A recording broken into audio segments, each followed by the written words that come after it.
Assalamualaikum warahmatullahi wabarakatuh.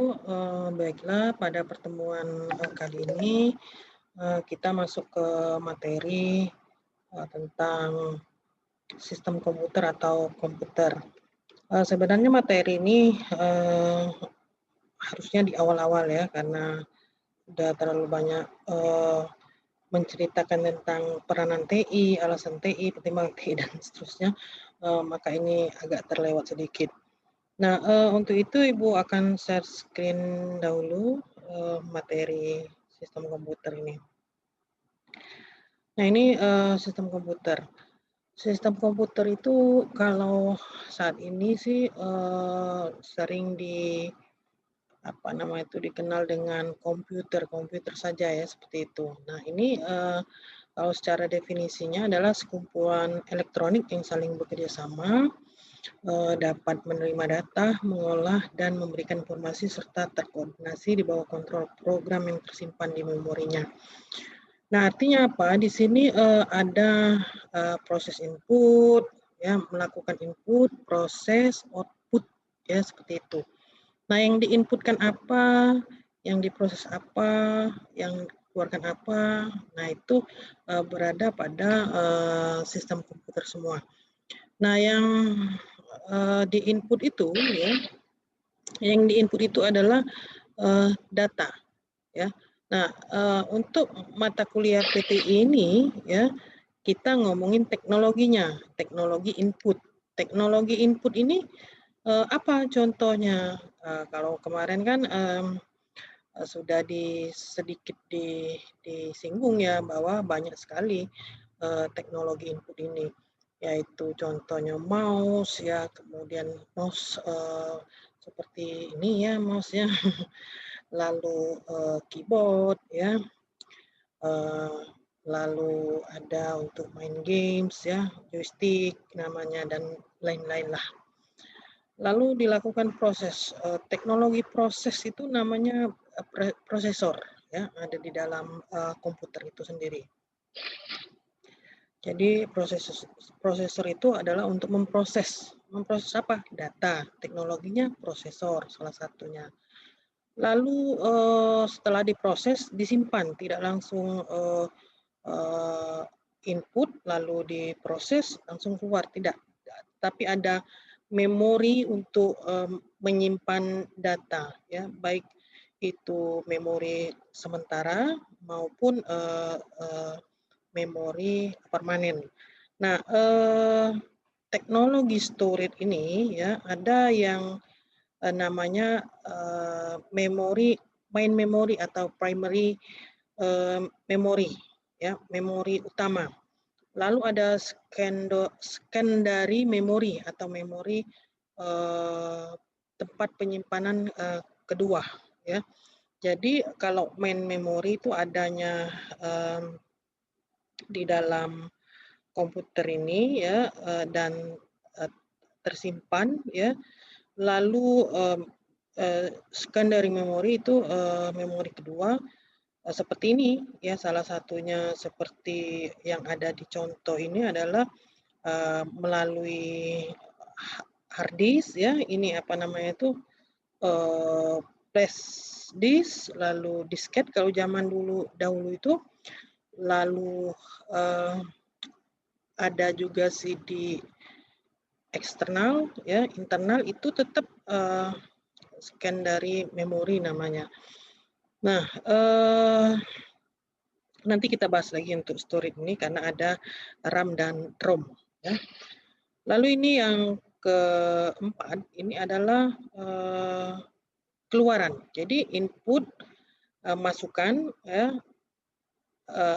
alatnya itu tadi sudah, teknologinya, lalu prosesor ya, lalu storage, lalu output.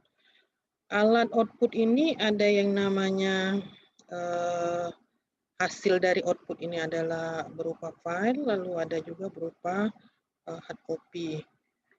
Hard copy ini contohnya hasil dari print, soft copy ya file. Nah, untuk contoh teknologinya, contohnya adalah printer, lalu juga ada monitor ya. Tuh. Lalu ada juga peripheral atau pendukungnya, ya seperti itu. Nah, ini adalah gambaran dari latar belakang atau awal dari adanya komputer. Mulai dari alat hitung seperti sempoa, lalu seperti mesin jahit atau mesin songket seperti itu, lalu gambarnya seperti ini, dan seterusnya. Itu terus terang saja Ibu tidak mengalami sampai sepanjang ini ya, artinya Ibu sendiri, generasi Ibu sendiri tidak sampai tidak pernah melihat ini, tapi memang melalui Google, melalui buku, sejarahnya ada. Yang mungkin masih bisa dilihat itu sempoa, ya, nah, seperti itu.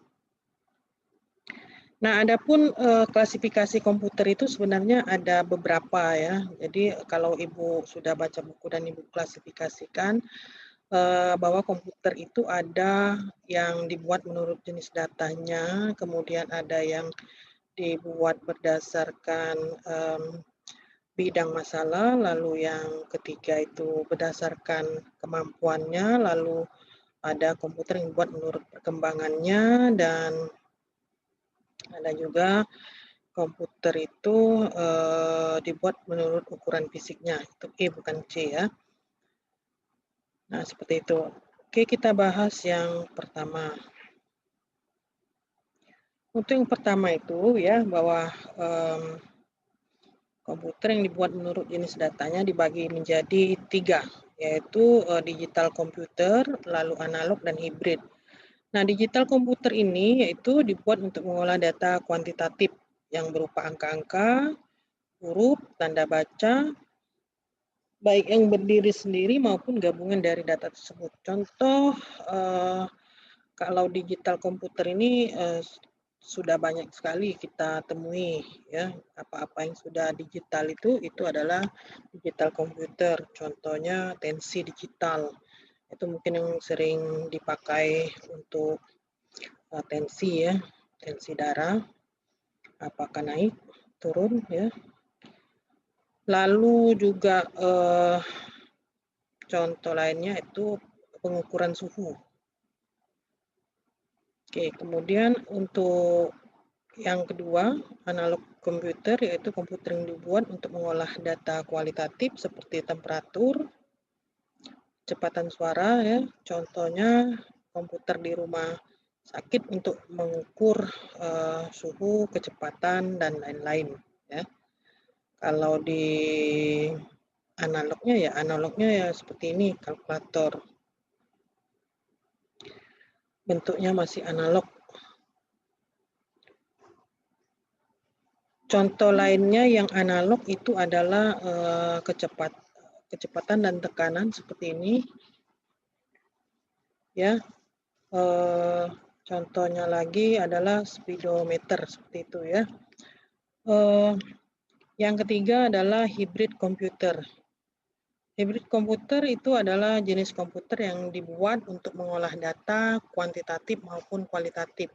Jadi gabungan antara kualitatif dan kuantitatif, contohnya PaxMile. PaxMile itu ada yang analognya, angka-angka yang masih ditekan-tekan itu, lalu digital ya untuk tampilan di angka-angka tadi bentuknya digital. Nah, itu bisa dikatakan hibrid komputer ya. Contoh lainnya adalah pada saat kita melakukan pengisian bensin. Pengisian bensin itu ini digitalnya ada tulisan itu ya. Lalu analognya masih melakukan pengisian secara analog ya. Oke. Lalu komputer yang dibuat menurut bidang masalah. Yang pertama itu special purpose computer. Komputer yang dibuat berdasarkan bidang masalah ini contohnya adalah untuk scan kepala ya, punggung, lalu USG itu USG seperti ini sesuai bidang masalahnya. Jadi khusus untuk pengecekan menggunakan komputer. Nah, lalu yang kedua adalah general purpose komputer, yaitu yang dibuat berdasarkan satu masalah tapi untuk seluruh jenis masalah. Contohnya ya komputer, karena komputer ini bisa digunakan banyak sekali ya macam-macamnya untuk mengolah data, untuk menginput data, untuk menyimpan data, untuk apalagi banyak sekali. Lalu klasifikasi komputer yang dibuat menurut kemampuannya. Yang pertama itu small scale komputer, lalu medium, dan yang terakhir adalah large. Dan Ibu yakin ini sudah jauh sekali perkembangannya, bukan lagi 128 kilobyte dan ke atas ya, artinya ini sudah sangat jauh bahwa komputer dengan kemampuan large ini tidak lagi 128 kilobyte ya. Lalu komputer yang dibuat menurut perkembangannya yaitu generasi pertama, kedua, ketiga, dan next generation. Nah, untuk generasi pertama itu masih dalam bentuk tabung vakum ya. Nah, ini agak panjang sekali ya. Jadi contoh ininya, mereknya ada yang ENIAC tadi ya, EDVAC dan seterusnya. Mungkin juga Ibu tidak akan menanyakan hal inilah untuk mid ataupun semesteran ya, karena ini juga terus terang Ibu belum pernah lihat secara langsung ya, karena memang generasinya sudah jauh ya. Tapi mungkin informasi seperti ini yang kita perlu tahu, bahwa beratnya 30 ton, volumenya 15 kaki ya, dan seterusnya. Jadi vakum tube atau menggunakan tabung hampa ini tadi Mark, ENIAC, EDVAC ya, tahun-tahunnya mungkin perlu untuk sebagai informasi saja. Nah, ini contoh-contoh gambaran komputer masa itu ya, generasi awal. Dan yaitu kita hanya bisa melihat ini sebagai sejarah dan masih ada di Google ya. Lalu generasi kedua bentuknya transistor menggantikan tabung vakum yang lebih kecil dan seterusnya tadi ya. Nih, boleh dibaca lah. Generasi next generation itu ya yang sekarang ini, komputer itu semakin kecil ya, peruntukannya semakin banyak ya, bahkan sekarang sudah ada yang portable semakin kecil, lalu kecepatan dan spek yang lain-lainnya itu semakin baik ya. Lalu ada evolusi mikroprosesor ya, Intel itu zaman Ibu masih pakai Intelnya Pentium 1, Pentium 2, 3, 4. Oh, ini sudah lama sekali kalau ini ya. Nah, tugasnya ya, salah satu tugas kalian adalah coba kalian cari ya pada mikroprosesor Intel ini yang terakhir saat ini adalah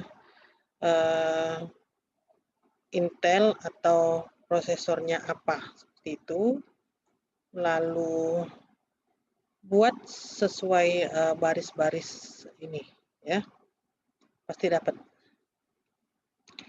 Nah, keempat generasi tersebut berbeda dalam hal kecepatan, memori, aplikasi, dan program ya. Lalu yang E, ini yang E bukan yang C ya, komputer yang dibuat menurut ukuran fisik. Yang pertama mini komputer, ukuran fisik komputer kecil, mainframe, ukuran fisiknya besar, micro, dan superkomputer. Nah, kita lihat di sini bahwa jenis klasifikasi komputer mainframe ini biasanya digunakan untuk pengolahan data yang besar. Contohnya bank, asuransi, Pertamina, Telkom, Pusri. Ya. Sebagai host dari jaringan yang besar, teknologi awalnya server untuk mainframe ini. Nah, ciri utama yang membedakan pengertian antara mini komputer dengan mainframe adalah mainframe memiliki prosesor lebih dari satu. Ya, dengan demikian dari segi kecepatan ya pasti proses mainframe lebih cepat jika dibanding dengan mini komputer. Lalu mini komputer kinerja hampir sama dengan mainframe, ukuran dan teknologi yang berbeda. Digunakan di bank dan perusahaan mempunyai banyak komputer, misalnya IBM, ya. Kemudian komputer mini mempunyai kemampuan berapa kali lebih besar jika dibanding PC. Hal ini disebabkan karena mikroprosesor yang digunakan untuk memproses data memang mempunyai kemampuan jauh lebih unggul dibandingkan dengan mikroprosesor yang digunakan pada PC. Ukuran PC-nya dapat sebesar almari kecil. Lalu jenis komputer yang superkomputer adalah komputer mainframe yang kecepatannya digandakan. Wah, ini jauh lebih besar lagi. Superkomputer ini berarti 2-3 kali dari mainframe tadi. Mainframe tadi sudah besar, cukup besar, namun superkomputer lebih besar lagi. Menambahkan ratusan ribuan prosesor. Waduh, bayangkan satu prosesor saja ya sudah lumayan, apalagi banyak. Dipasang paralel pada jaringan komputer. Nah, ini biasanya dilakukan pada kegiatan militer, spy. Spy itu apa itu? Mata-mata. Riset untuk penelitian dan film animasi. Wah, keren. Sesuai dengan namanya bahwa superkomputer memiliki ciri khas yaitu kecepatan proses yang tinggi serta memiliki kemampuan menyimpan data yang jauh lebih besar apabila dibanding dengan mainframe. Harganya ya pasti sudah mahal. Lalu microkomputer saat ini PC ya. Teknologi dan fasilitasnya semakin canggih, mampu menggantikan tugas mainframe dan mini frame. Harganya relatif murah. Nah, ini yang sering kita pada tahun-tahun sebelum 2000-an, 2020-an ya. Ini masih berjaya lah. Kalau sekarang monitor sudah tidak tabung seperti itu lagi, rata-rata sudah tipis ya. Pada umumnya PC hanya mampu bekerja untuk melayani satu orang saja, single user. Tapi dalam perkembangannya menggunakan jaringan atau LAN, ya, local area network di dalam satu gedung, PC juga dapat digunakan untuk melayani banyak pemakai dalam saat yang bersamaan. Konsepnya namanya multi-user. Nah, ini beberapa gambaran laptop, notebook, PDA, palmtop, ya. Ini beberapa variannya. Ini definisinya, palmtop itu adalah handle PC, PC genggam. Komputer ukuran sedikit besar dari kalkulator. PDA itu jenis komputer genggam menggunakan pena sebagai pengganti keyboard. Desktop PC, CPU duduk di meja. Tower PC, CPU di samping. Laptop jenis micro, komputer yang mudah untuk dibawa. Notebook mini laptop. Nah, jadi sebenarnya antara mini notebook dan laptop itu berbeda ya. Tapi karena seringkali penyebutannya sama ya, seolah-olah sama, padahal beda sedikit ya, berdasarkan ukuran ya. Lalu tower PC ini juga berbeda sebenarnya dengan desktop. Kalau zaman dahulu ya, duduk di meja itu yang di bawah itu namanya desktop PC ya. Kalau ini rata-rata Ibu masih pernah melihatnya di zaman Ibu ya. Nah, sepertinya ini lebih kecil dari laptop, ini notebook namanya, dan ini PDA, ini palmtop ya, ini PDA, contoh PDA ya, ini contoh PDA ya. Nah, itu seperti itu ya. Lalu ada komputer yang dibuat menurut pabrik komputernya.